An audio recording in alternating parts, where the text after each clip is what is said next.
கந்தசஷ்டி 4ஆம் நாள் அருணகிரிநாதர் அருளிய திருப்புகழ்.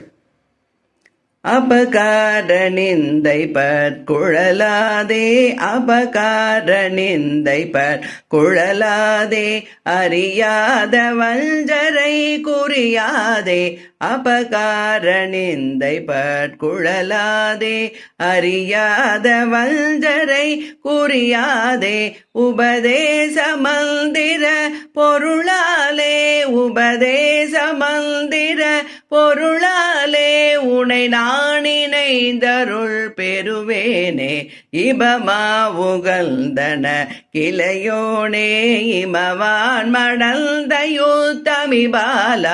இபமா உகழ்ந்தன கிளையோனே, இமவான் மடல்தயுத்தமிபாலா, ஜபமாலை தந்த சர்க்குருநாதா, திருவாவினல் குடி பெருமாளே, ஜபமாலை தந்த சர்க்குருநாதா, திருவாவினல் குடி பெருமாளே, அபகார நிந்தை பற்குழலாதே.